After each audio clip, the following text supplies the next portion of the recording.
Welcome back to Marbella Now. My name is Nicole King, and this is my boy.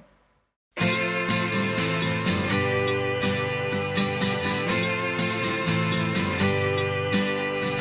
hey, it's a brand new day. Hey, hey, hey, it's a brand new day. Halfway twisted. I am delighted to welcome to Marbella Now for the very first time Dr. Berin Parry. I know her quite well, but I don't know anything about her, so this is a great opportunity to find out more. Lovely to have you here, Berin. Thank you for coming. So delighted to be here, really. I'm looking forward to this very much. And also for me to have an opportunity to actually ask you questions. I have a terrible memory, so I don't ask anyone anything because I'm going to forget. But now I've got it on camera, so I'll be able to go back and have reference if I need to. Yes. Firstly, you are a doctor, but you're a doctor with a difference because you really are very into natural health and well-being. So yes. I'm really looking forward to just hearing you tell me a little bit about you. Well, I was born in South Africa. Nice. Was a young mother and got into health and well-being at a very young age while I was still at university. And while I was there, I studied naturopathy and all the integral medicine concepts. And then when I moved to Europe, I continued into nutritional medicine. And then finally ended up with a PhD in natural medicine. But I also work in many different types of medicine, so integrative medicine, herbalism, but also embrace conventional medicine when it's necessary. It's a fascinating combination because you normally have either natural doctors or normal doctors, but it's lovely that you have the knowledge and ability to be able to know which one is the best prescription.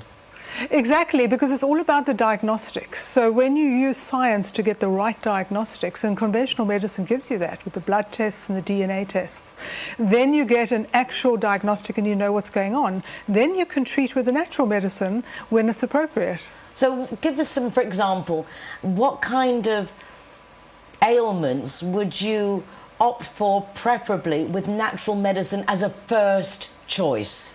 Well, the main ailments are things like gut health, because a lot of people have problems with their gut.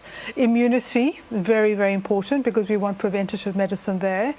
Weight loss is a big one as well, because you want to look at the natural ways to do that.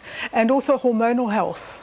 Hormonal health is a big subject at the moment. I know that when I went through the menopause, I didn't take anything because all the options that were offered to me were all chemical, and I just didn't want to risk it. I'm very delicate when it comes to anything, and I just preferred to stay away from anything. But it would have been nice to have some natural solutions. Now they have bioidentical hormone therapy, which is what I specialize in, and that is all from natural sources. So what's the difference? What would you suggest to people who've got menopause and they're going through that? How would you guide them through it? Okay, number one is always diagnostics. Before we can provide a solution, we go for diagnostics. There's several really interesting tests. One of them is called the Dutch test, but also the blood test. Then we see what's happening with all the hormones first, how they're balancing with each other. There's so many important ones. Of course, there's estradiol and progesterone, but there's also pregnenolone, testosterone, DHEA, and so those all have to be in balance for us to feel really well. So we look at all that and then we prescribe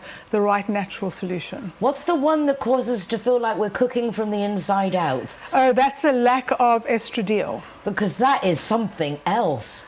Yes, the hot flushes can be very debilitating. It was quite surprising because I suppose I was 49. I'd come down, was living in Madrid, and I drove down to Malaga actually to give a conference to opticians. And when we were in the main room, it got to 2 o'clock, which I suppose was the time I'd booked the room for. And suddenly I was so hot and I went to reception. It's like, I know I booked the room till 2, but you didn't have to turn the air conditioning off. And they're like, we haven't touched anything. So that was my first hot flush. And actually driving down from Malaga, I was getting like heart palpitations, which I'd never had, which I then also realised after Googling that these were the first signs of menopause. Well, this is it. It can be very disconcerting. And so, but there's so many natural solutions now that can help with that. Also with lifestyle medicine, so with nutrition, how you move your body, and then also the natural medicines that can help on many levels. I'm beginning to understand that actually what we eat is fundamental. And I don't think any of us, particularly of my era, have ever taken into consideration that you are what you eat, but that actually changing our diet can be fundamental, not just for menopause, but for many different diseases. Exactly. So the functional medicine, which is what I practice, as well as the integrative medicine, advocates that first we need to look at nutrition before we do anything else, because we're doing that 3 to 5 times a day. So we need to get that right, and then we can look at everything else. So nutrition, anti-inflammatory nutrition is the really important thing. What's the worst things that we eat without realising? The worst of the worst is sugar.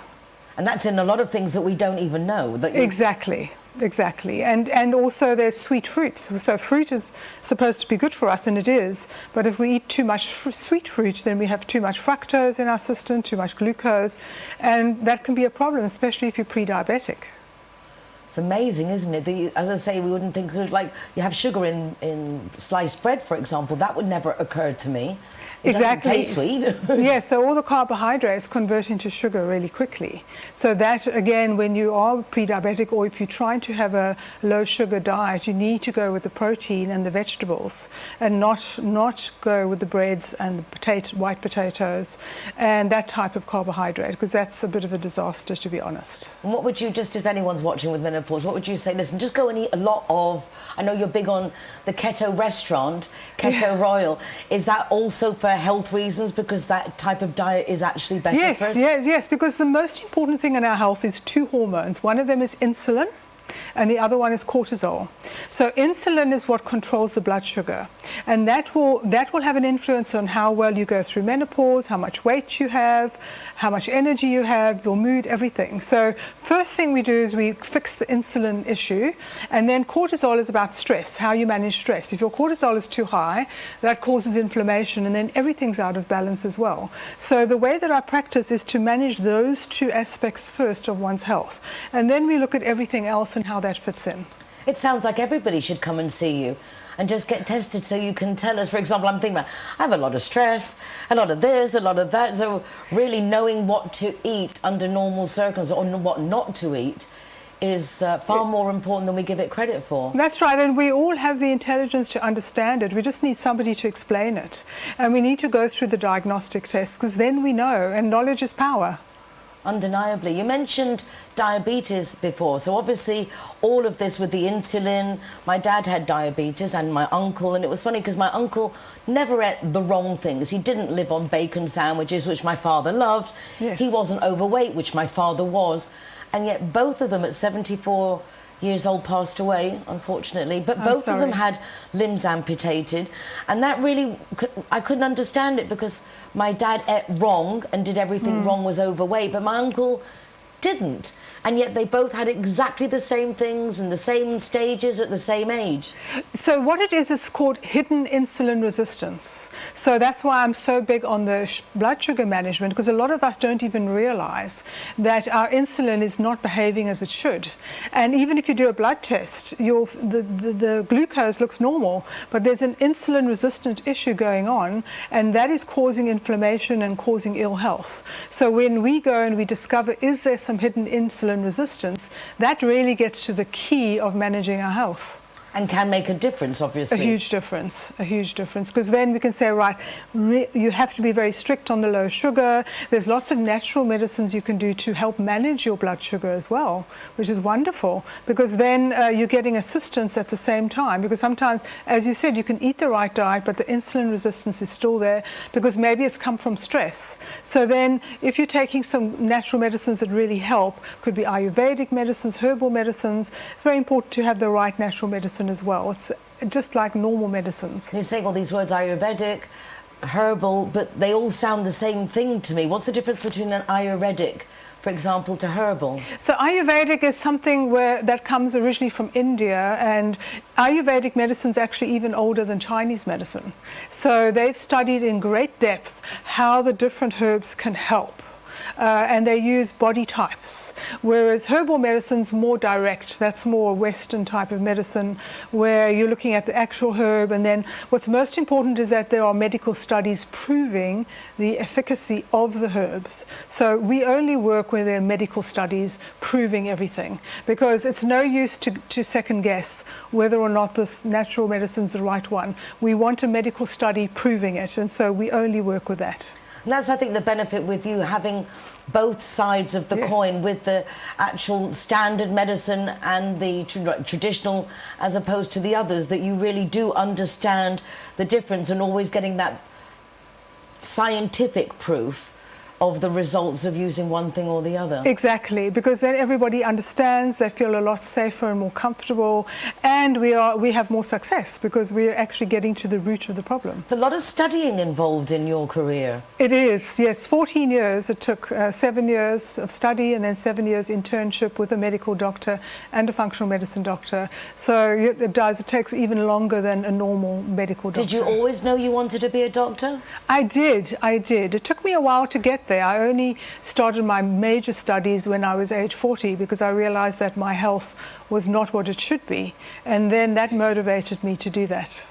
Well, you look absolutely amazing. So whatever you're doing personally works wonders. Thank you, just like you are. Thank you. And I'm sure I could do a lot better with a little bit of guidance, which I definitely think we need to book in a session with you, at least to do some studies and find out, because why not make the most of what we've got and be the best that we can? If people want to come and see you, do you have places in Marbella, or do you do it private? How does it work? Yes, I have my main consultancy in Gibraltar, but then I also work together with some of the hospitals and clinics here. So Boris Hospital in San Pedro, I'm there quite a lot. I also work at various clinics along the coast, just as a visiting consultant.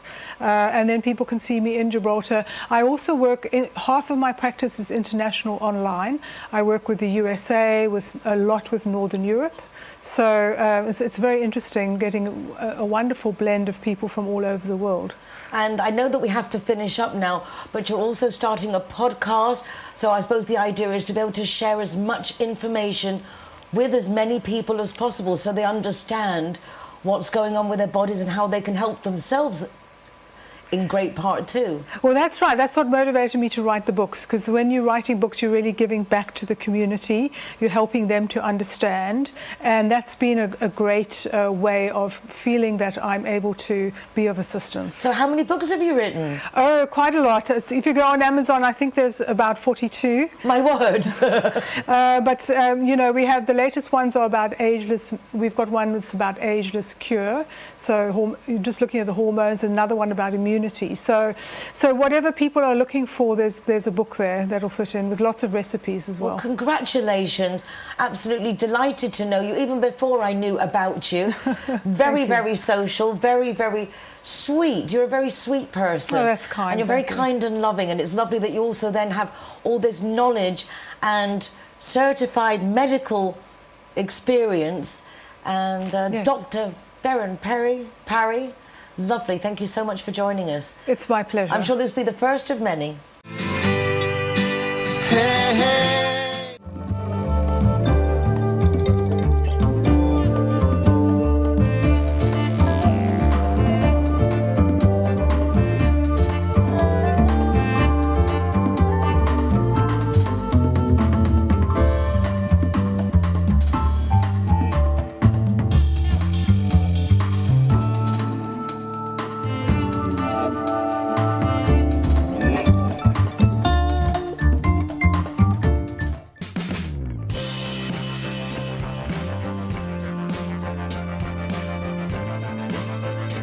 Zero Heroes, welcome to Urban Chai.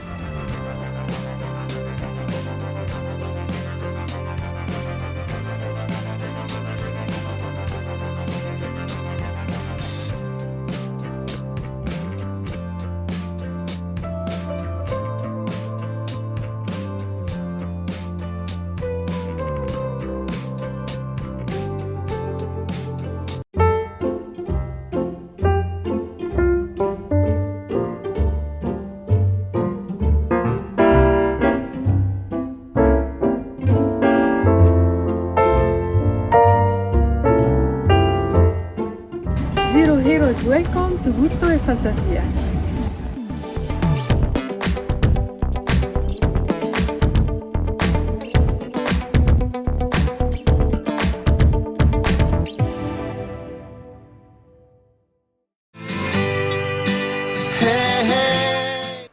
Those of you who watch my show regularly will know that I don't like recommending anything, because if anything goes wrong, I get the blame, so I never want to take that risk. And yet last week I did something quite unusual. I recommended the restaurant La Cascada Marbella because I had not only just an amazing meal, but the service was awesome. Everybody knew what was in every dish. They knew what they were doing. And I can't believe that was a one-off. I'm sure it's going to be that way all the time. And I'm delighted, not having just shown you what it was like last week, but to welcome to the program, firstly, Jacques Lagarde, and then Mathieu, his brother, who joined in the project a bit later on, to hear from them themselves about how they came to be involved with Cascada Marbella, that's been here for many years, a beautiful setting, but now not just a beautiful setting, but yummy, yummy. Ooh la la. Jacques, congratulations. I mean, the food was excellent. A big thank you also to Pilar and Angel from Lima Communications, not only just getting married, but for also organising a great event so those of us in the press could come and actually experience what you're offering, because it was an experience. It was just wonderful. Adventure for the senses. Well, thank you very much. How long have you been involved with the restaurant? Now 4 years. Oh, really? It's that long? A long time, yeah. But I started 4 years ago, middle of COVID. Like, long story short, I was looking for a job everywhere, sent my CV to 84 different places, like the Michelin star restaurant to the lowest, like kebab, to the Mexican, whatever I needed to work.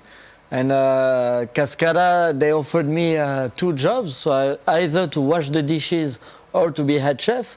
And I decided to wash the dishes because for me, like, I didn't speak a word Spanish, so I can't give order to someone if I don't speak their language. You're a clever young man. No, the opposite of clever, because before I lived in New Zealand and I had the perfect life, like I had amazing apartment with the mountain view, had snowboard, kayak, like a good job in a 3-star, like the best.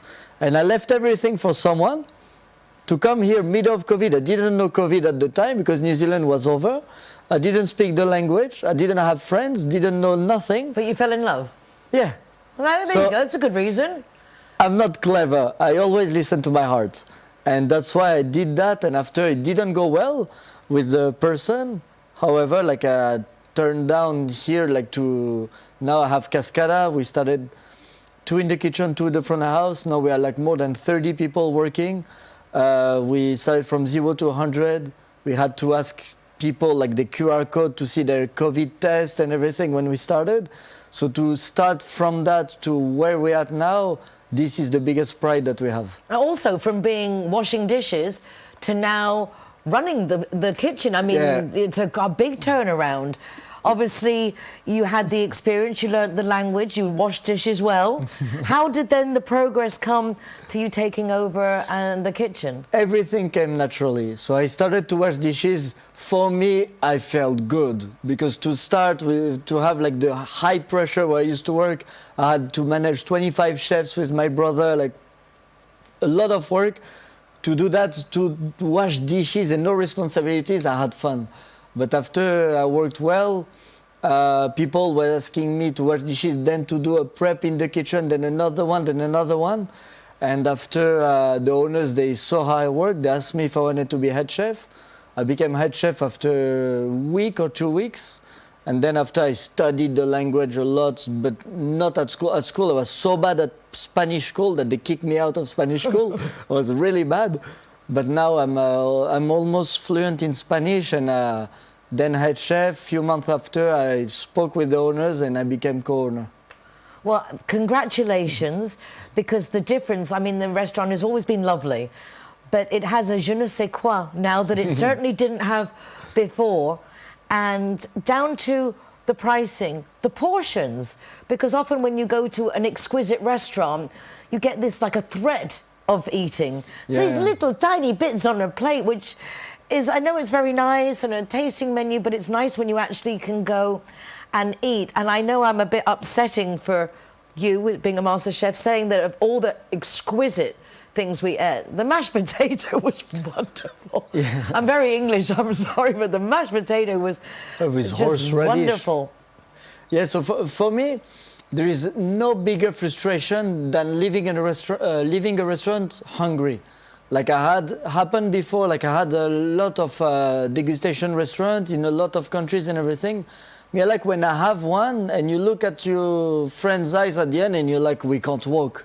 This is good, like you ate well and this is good. But when you leave and you're like, that wasn't enough. It can be the best food you've ever had in your life, but if it's not enough, you live with like a big bitterness, and this is not good.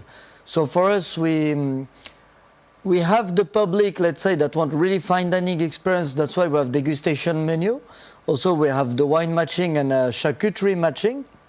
This is something that we created, like every charcuterie with his own dish. However, for me, I like to see families in the restaurant. I like to see the people, because I always remember where I come from and what I am. I'm a normal person. So when I go to a restaurant, every time you see me in a restaurant, if I go to Marbella, you'll never see me in like you always see me in the most simple, good restaurant, homemade, with like a grandma cooking or whatever. For me, this is the best, and that's why I want families in the restaurant. I want to make honest food. That's why you pay, but for your money, I'm gonna make sure you have your money worth. But your money, the prices were just normal. They weren't extortionate, they weren't over the top. And for me, the combination of the excellence of the food, the produce, but there was enough to eat. And I even asked the waiter, is this like for us that you're getting? He said, no, that's a normal portion of food. And then another thing I really liked, my children, my daughter and son-in-law and their kids are vegan, and they end up living on side dishes. But there were loads of things that everyone would want to eat, but for them would be fabulous because they're having really fine dining with things that they want to eat. So about in the restaurant, it's a bit hypocrite if I say everyone is welcome, in a way that, yes, everyone is welcome, but I'm not gonna say we do, for example, vegan friendly. Because when you come to the restaurant, as a consumer, the first thing you see in the kitchen is bones, fish heads, and so we make a universe. However, the dishes that for me are the best in the restaurant are actually the vegan ones. But I'm not gonna promote it. The thing I want to promote most is local food. For example, you guys had the pipian. It's gonna be in the menu. This is 100% vegan. Then we have a lot of side dishes that are vegan. More than half of the starters are vegan. So yes, for us it's very important to use local. If we can do vegan, great. After, it's very hard for us, like when you do a high volume of customers, I don't want to aim to one clientele or the other, because us, the biggest bets that we had is to cook for people from UK, Spain, Moroccan, Finland, Scotland, and French, Belgium, to do a menu that pleases everyone, and also with the religions, the vegan, the carnivore.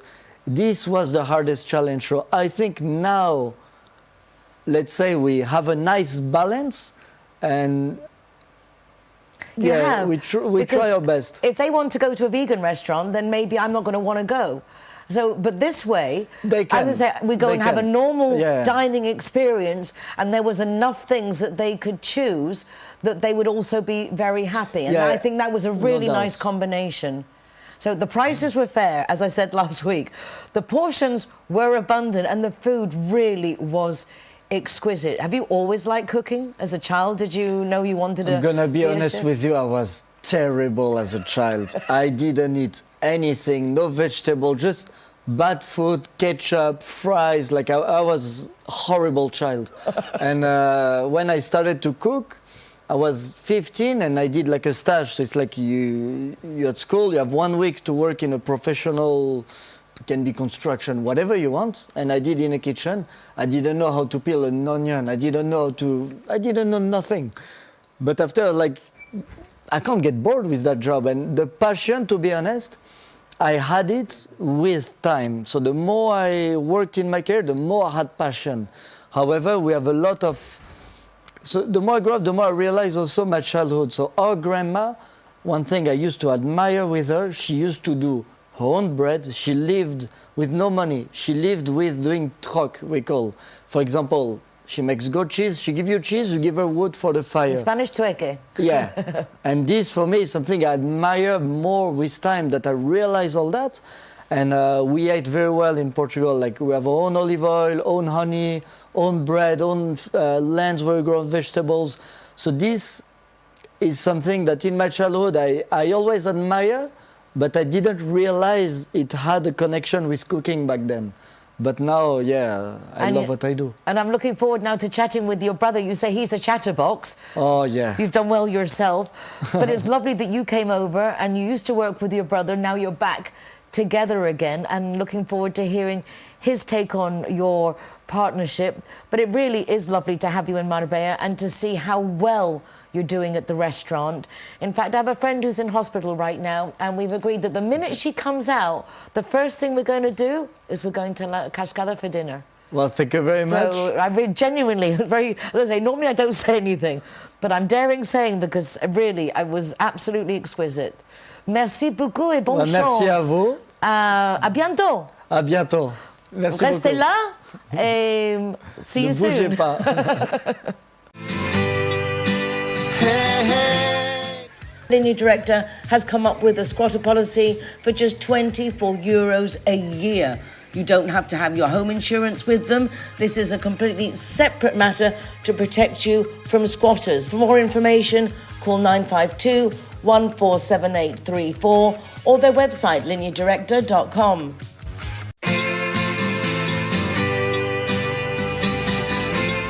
Zero Hero, welcome to Valmari. Hey, hey, it's a brand new...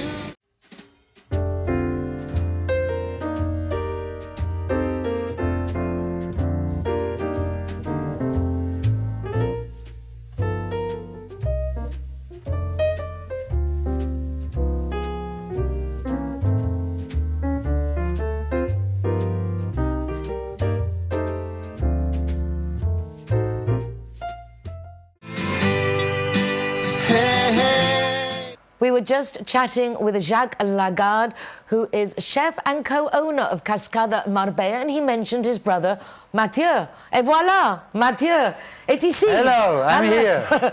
Really nice to meet you both. Thoroughly enjoyed the press tasting, thanks to Lima Communications, Pilar and Angel. And it was a fabulous day. We all enjoyed it. We all left stuffed.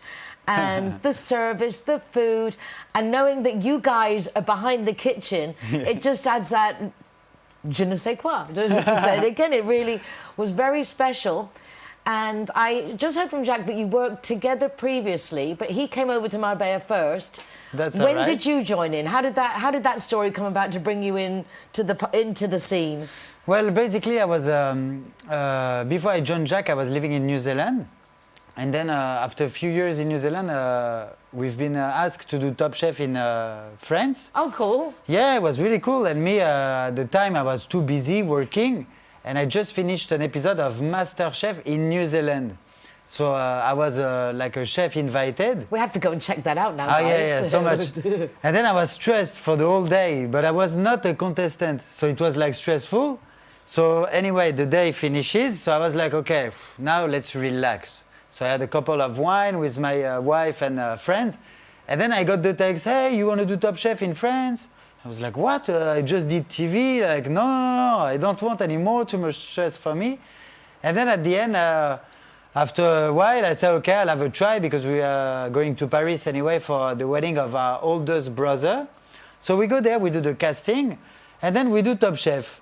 So amazing, a lot of things. And then I see Jacques again after 3 years, and And before that, we worked together. It must have been hard, no? You're working together every day and then you have that Yeah. separation. Good thing for mobiles, right? And Yeah, of course. And FaceTime. Yeah, all Zooms. this kind of stuff. But then, of course, like it's 12 hours difference from here to New Zealand. So me and Jacques, we'd never really been in contact because he works, I work. Like sometimes we keep in touch, of course, but we don't really keep contact every day. Like we both don't have time.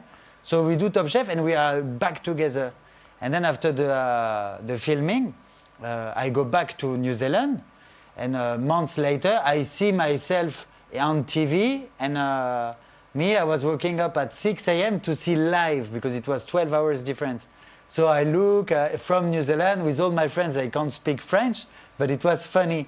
And anyway, so I do my life over there. And after a while, I thought like, why not go back and work again together? And I thought 7 years in New Zealand, why not to change?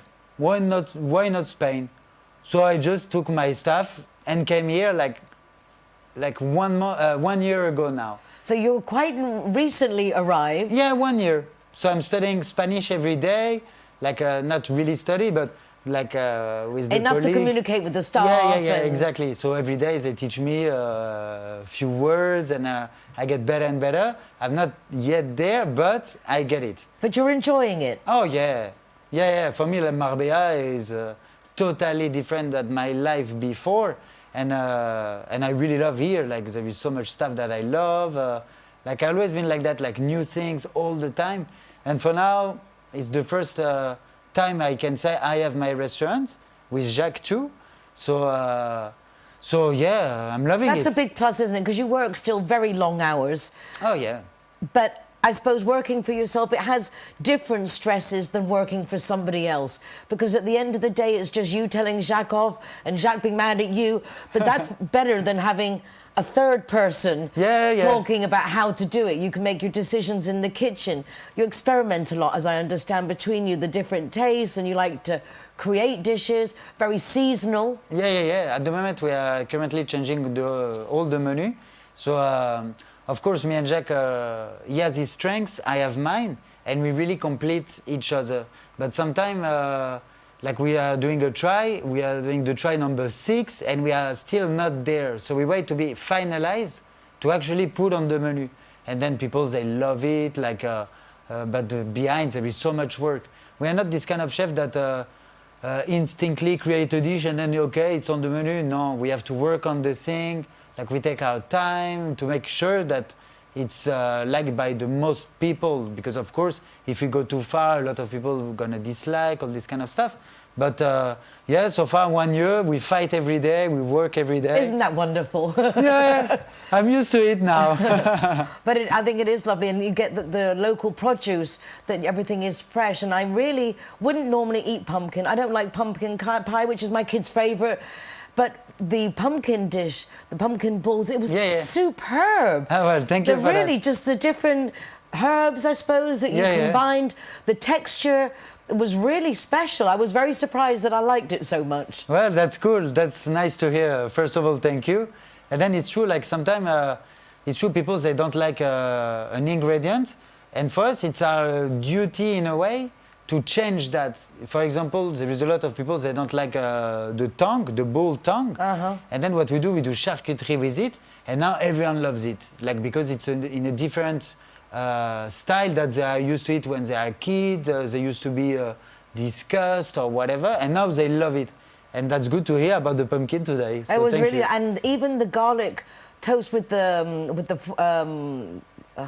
thing that my kids like, but your garlic toast was exquisite. And it was so hard not to just keep eating it, because then you wouldn't eat anything else. It was just, all the time. It really was. Everything was. It was just delicious, and so nice to know that you're brothers, that you source the produce locally, and that you guys are so famous.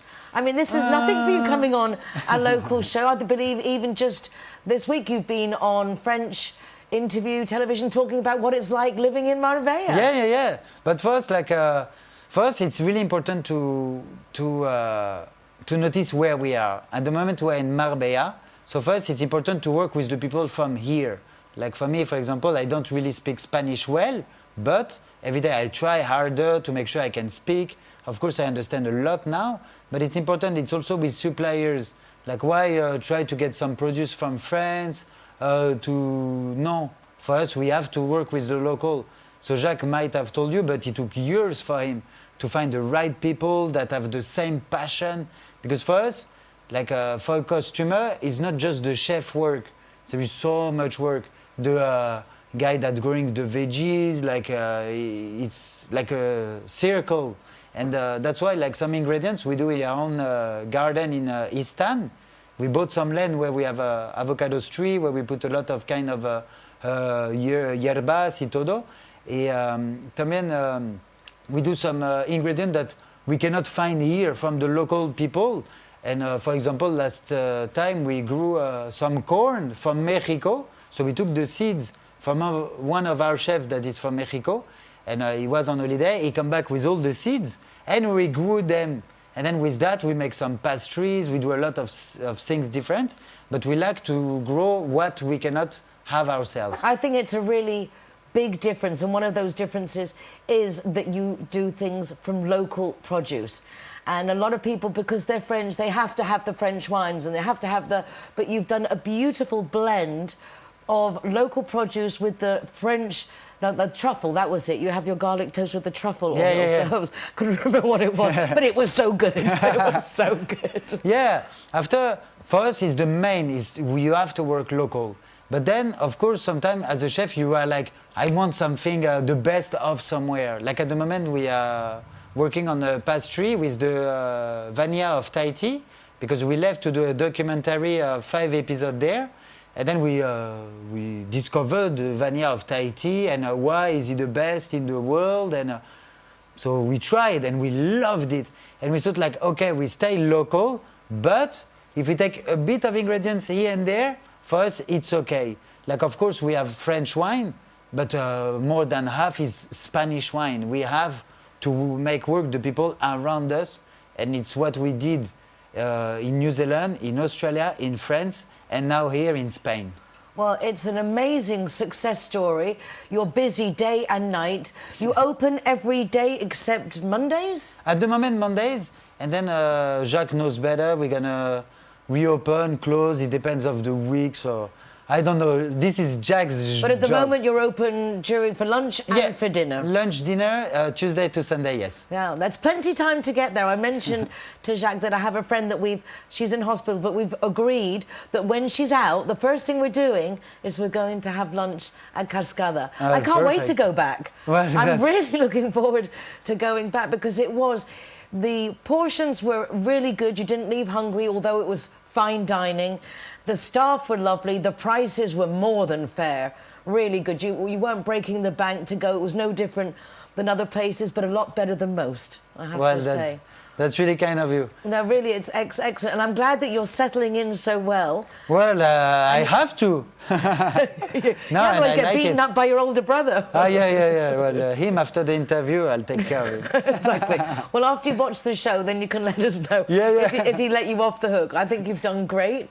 And it's nice to know that you get such recognition that where you go. And all of you check out the Top Chef and Master Chef. And you better see these guys in action. Or better still, just get yourself to Cascada Marbella and then you can see for yourself, because it's lovely. You're beautifully decorated in every aspect, and a lot of done on the fuego abierto, so you can see everything.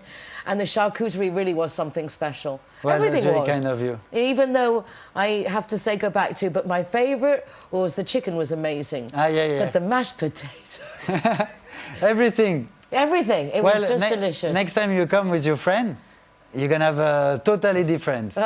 This is what's so nice, because you can see that you guys are always creating. Yeah, like first it's important, like so many places you have always the same dish, and it's good to recognize that, like let's say you have a specific restaurant, you go back for that dish, and it's good because you are used to it. Yeah. And for us, we keep some stuff like this, but we like to hear in the future, like, oh, I remember you did that dessert, is it on the menu? No, not anymore. Yeah, why? Because now we have this one. And then they have memories, and this is something we love to hear every time. Like sometimes we forget when we are working always future, And then some customer, I remember when we do, for example, the Six Sense menu, we like to hear, oh, I remember that specific dish or this, and then he give us some, okay, if a lot of people tell me that, maybe I do it again, but better this time with more creativity. Like, it's always like that for us. And I think that is lovely because it does make you, you're right, we do go for specific dishes, but if you know it's going off the menu, you go back more often, and then you go back knowing that you're going to get something new. Yeah, that's true. After, of course, it's more work, but we do that since kids, so for How us, did you get? Jacques said that he really didn't like eating when he was a kid and it only was started cooking. difficult. But were you the same, or did you have more of a palate for fine dining? Maybe about food, I was way more curious. I could eat everything since really young. And then basically, my mother, she's Portuguese, and her mom, she lives with what she do. Like, she make her own bread. As Jacques was saying. Yeah, she do everything herself. Like, and me, I always was passionate. But she never teach me like, oh, Mathieu, do this, like that. I was just watching and then making, like, no need to speak. And I loved it, like the contact with the produce and see from zero to we eat, like all the aspect of it. And then at 15, I was like, okay, I'll try. And then from day one, I loved it. Isn't it amazing how both of you had it in your blood without even realising it? Yeah. Probably from the nonna, from the grandmother, without you even realising it. And that you've both made such a great career of doing something you're so passionate about. Oh, yeah, that's true. Like, this is a job I'll do all my life. I know. Good. Yeah, and if one day I've... Stay in Marbella, because we want to come on. If not, we'll travel and follow you. Yeah, well, thank you What for we're going that. to do. Mathieu, merci beaucoup. Merci à vous. À bientôt. À bientôt. Nous verrons en Cascada Marbella. Merci. Hey, hey.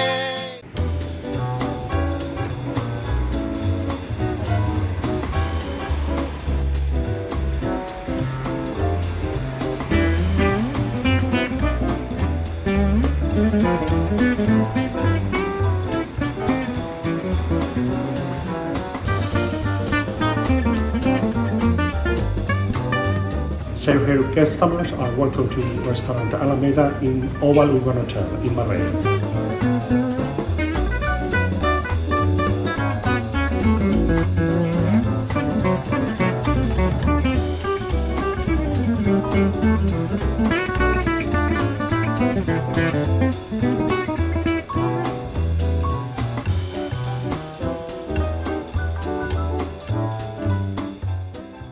Linear Director appreciates just how important our pets are to us, and that's why they brought out one of the most comprehensive insurance policies on the market, from just €39.90 a year.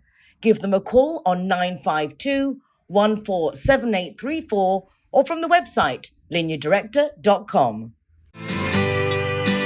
Hey, hey. Last week, I had the honour of being invited to the celebrations of 40 years of the Sur in English newspaper.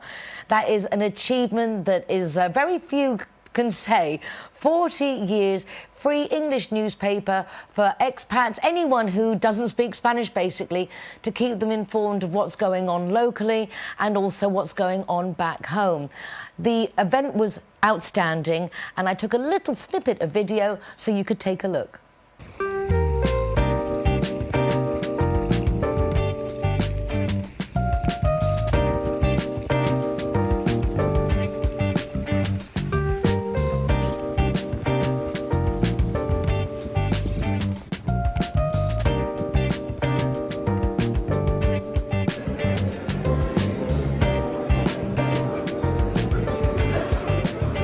Hola, buenas tardes.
bien.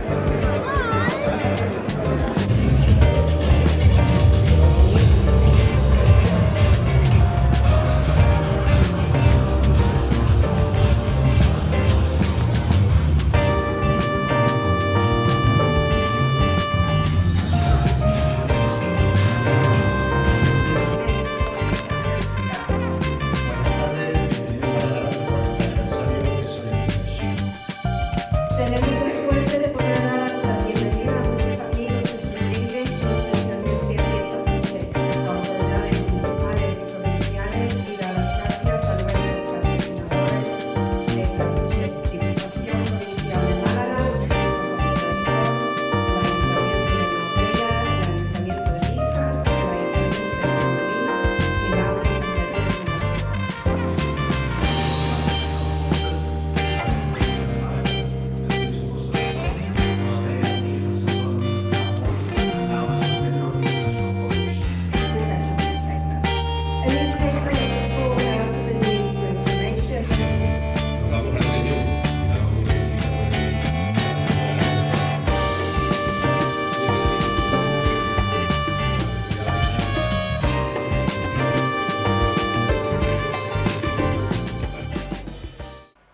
My dear Elena Olcina started the Sinergias Femeninas Feminine Synergy Group quite a while back, but she's now changed it to the Sinergias Club because so many men wanted to get involved, because she really has got networking down to a fine art, makes it fun, really runs the club very, very well, and great people are involved. The networking I went along to the other day was fabulous, and anyone who's anyone was there. Good morning.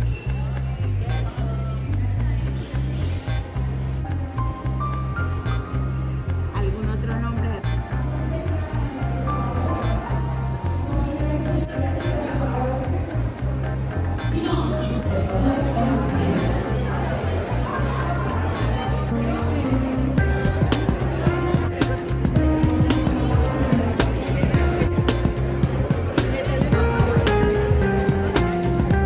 Por favor, tomen asiento. Maravilloso networking.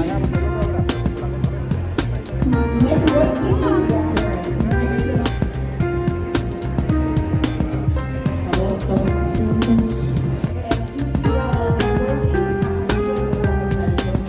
That's right, we want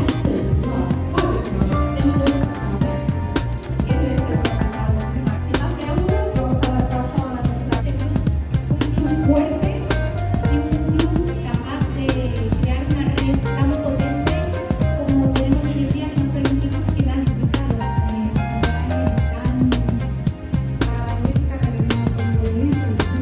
vale, porque tenía otro podían anularlo, lo ha intentado, y el día 25 la benéfica Fundación Solidaria colaborando de una manera más auténtica, más necesaria hoy en día que tenemos en la recepción.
When you think of car or motorbike insurance, think Linear Director. When you most need your insurance company, Linear Director are there for you.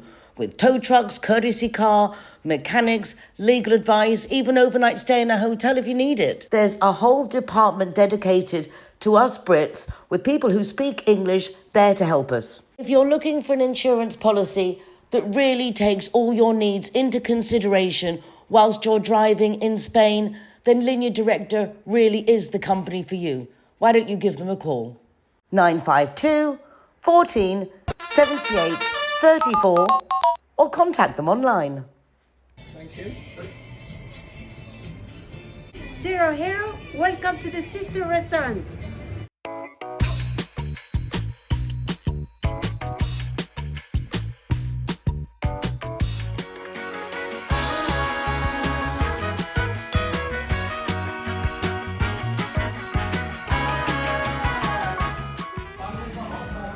Zero Hero, welcome to Sunday.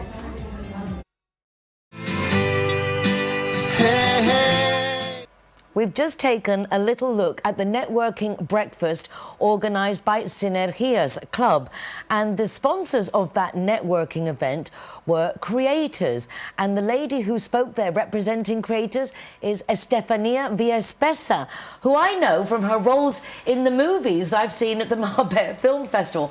So I'm really enthusiastic to welcome Estefanía to the programme and find out about this new venture. Estefanía, congratulations. Thank you so much. What is Creators? Tell me more. Well, I'm glad that you are enthusiastic because I'm actually very enthusiastic myself. You know, as a marketing director, I jump into this project because I've not seen anything like it, and definitely not in the area. So this is a new project for education. It's a new school, international school, that is being set in Benahavis. So you know the Grand Hotel Benahavis? Yes. That one. Yes. It's now been renovated and it will open in September 2025, and it will have just one specific thing. It's a STEM-focused curriculum. So this place is a magnificent location for any kid who is in love with mathematics, technology, engineering, and they know already they're set to be the pioneers of tomorrow. So we want to create that place in which they can actually help each other and promote each other into curiosity and creativity of solving the problems of tomorrow. So this is an actual school, or like an after school, or a proper school? It's an actual school that starts in year 2. And how old are year 2s? So 7 years old. Okay. And the thing is that, you know, what's really, really triggering is that STEM-focused education is only available when you are after, you know, postgraduate or masters. However, we can easily see in our kids when they are already having these skills and this interest. So having to cope with every other thing that they need to in order to basically open up their options for future for universities, it's great in one side, but when you already know where you're going and you know what you're pointing out, so we're going to prepare kids for Imperial College, MIT, Oxford, you know, name them, but these kind of platforms for the pioneers, for the leaders that will be solving our critical problems or ethical critical problems of tomorrow. So we are very passionate about the project, and we are going to be only 400 students school, so it's quite tiny and narrow when you name it, but it's this kind of school that we will provide 22 hours per week of maths, science, and computer science, actually, and physics. But will they have the other subjects as well? Yes, but they will cover everything that is international British curriculum. We're following the British curriculum. So it's been English language school? Yes. fully, the language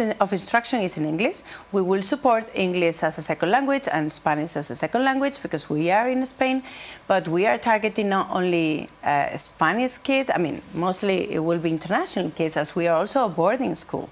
Oh, wow. Yeah, which is really fantastic to know because this boarding school, as you know, the Grand Hotel... I mean, it's a big hotel. It's a big hotel. It's a beautiful hotel. It was a 4-star hotel, so imagine the facilities. The kids are going to land. This is a huge project. Yes. No wonder you're enthusiastic. And it's never been seen. No, it's one of the first in Europe, but definitely the first in Spain. So we are very excited and we can wait to... We're already interviewing kids that are coming our way because before we're doing any campaign what's to communicate, to promote to the kids, they're already finding us and they coming to us. And I'm interviewing kids with 11 years old that they have MIBs, they have Bitcoin. I mean, these kind of kids, they just can't wait, you know? Yeah, because as you say, I mean, my daughter knew from 4 years old, she said she wanted to be a vet. She knew what she wanted, and she was delivering our puppies when we're waiting for the vet, and she just got in there, hand in there. Some kids really just know what their strengths are and excel. Exactly, and some others don't know. So we are also handling parents who are calling because they're so enthusiastic with the project, but they're so young, and you know, we examine it. We have an admissions process, and we tell the parents, you know, we must wait because unless your kid is set for this path, the kid will hate the school. It's either for you or it's not at all. We're not the school for everyone. We're only going to be the launchpad for the pioneers of tomorrow. So if a kid wants to sing and is artistic, then maybe that's not the school. It's the ones that know that they want to be able to do programming. As you say, they're already into all the technical side or they of are things. excelling at chess. You know, they have that capacity, the mathematical critical thinking. So it's not about, I mean, they can also have extracurricular activities. We will have music. You know, these all things are important for kids. And we're not only looking into the education side of them. We want them to be happy. We want them to grow in the best possible conditions. So everything is set for them to learn as quick as possible. So also, another thing that I didn't tell you is the group class is going to be max of 12 kids. That's a very good setup. Exactly. So imagine if you are in such a location and in an international environment, not only from the teachers, but also from the classmates. We're recruiting kids from Asia to America, like you name it. It's all worldwide project. So when you are in this situation, in this environment, and everyone is just as curious, as creative, as eager to discover as you are, they can only be It can only be beneficial. Beneficial. And then on top of having small classes, we do have also a small group of tutoring system, which means we will have a tutor that will follow 12 kids through the years. So in the event that something happened to the kid, we will be able to spot it and address it into the quickest possible way and be in communication with the parents. So the kids are always at their best to excel on their career. That's very important. I mean, for the last few years with our United Nationalities of Marbella Summits, we've centred on mental health. And even kids that are in the best schools have had and have issues. So the fact that you have that monitoring as well to make sure that they're happy, healthy, eating, and okay with their studies. And we are banning smartphones. We don't want to have this focus on the technology as a passive consumers. We want them to be able to know what the tools are there available and to be able to explore beyond. But we don't want to have kids stressed or depressed or in competition kind of all the time, you know, trying to pretend to cope with what society is putting them the pressure to. So that's off the table now for us, and we just want them to grow in the best field possible. And what a beautiful location. Yeah. I mean, it's a beautiful village, so that offers a lot because you've got the nature. The setup of the hotel is fabulous. How did you go? I mean, like, as I said, the last time I think I saw you, a child ago, and you won an award at the Marbella Film Festival, was like 3 years ago?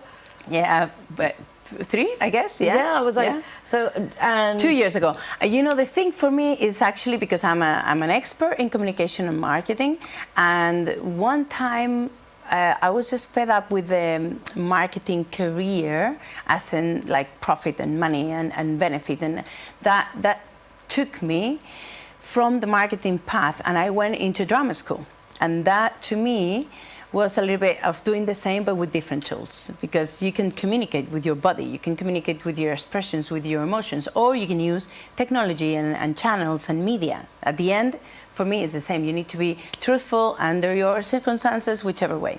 So then I started my acting career, which I actually enjoyed when I was in high school, just as, you know, It's an out, yes, it's an outlet. I also loved drama. It's wonderful. Exactly. So this is something you have when you know, you are obviously a communication star, so you know. And the thing is, this project has gave me the passion that I lost it, because it's not anymore about ROI and benefit of a business making profit, you know, making money. It's about changing for the better, changing the world, building this platform for the kids to be able to flourish. Exactly. You're doing something, it's a new challenge. It's got a purpose behind it. Yes. You're helping create the future people of tomorrow, and happy people. I mean, when I first met you, you were doing the marketing for the Hard Rock Cafe in Puerto Banús. That's when I very first met you. We were recording there, and as they say, she had me at hello, because you have a magnetic personality. You're very vivacious. You're very outward in your, you know, in very giving. Yeah. And so I think it's ideally suited for you. Thank you. You know, but when we met there, it was amazing. I was very happy because I was working for many big brands in my career. I've worked for Maserati, I worked for Bank Santander, I worked for worldwide companies, and I sponsor FIFA World Cups, Rafa Nadal, I mean, you name it. But I just decided that I wanted to come back to Marbella. To me, I grew up here, you know. I left and I saw how my career could be amazing, but my life wasn't. And I decided myself I wanted to come here. So when I worked at the Hard Rock Cafe, that was a little branch in Marbella, but in Puerto Banús. But I was so happy because I was able to do what's my role, my purpose in Marbella. And it's been a wonderful platform for you then to go into all the other steps that have brought you to where you are now. So remind us, quick summary. The school is opening when? September 2025. Wow, it's really not far away for a lot of preparation. Admissions is already open. However, I didn't mention to you the process of admissions. I don't want anyone scared. What we do want to find is that creative mind. So we call the creator's profile, okay? So we have a mathematical test, and kids will sit that test to be able to show that they have the capacity and the ability. Now, we want them to perform at their best, not underperform because they're under stress or pressure. So we facilitate a sample test, a paper, that they can do at home in their own relaxing, comfy way. They can check whatever they don't know. We want to know how they approach and solve problems. So once they have done that one, they can send it back to us. We review and we decide with the kid, with the parents, if they're ready for the next step. If that's the case, then we will sit them with a math teacher who will then tell them through the test. It's not like they're left alone on the dark of, oh my God, how scary this is. No, because, you know, sometimes kids come from different schools, different levels, even if they're in the same year, school year. So we understand that it's very unfair to ask a kid to answer something that they've never been taught.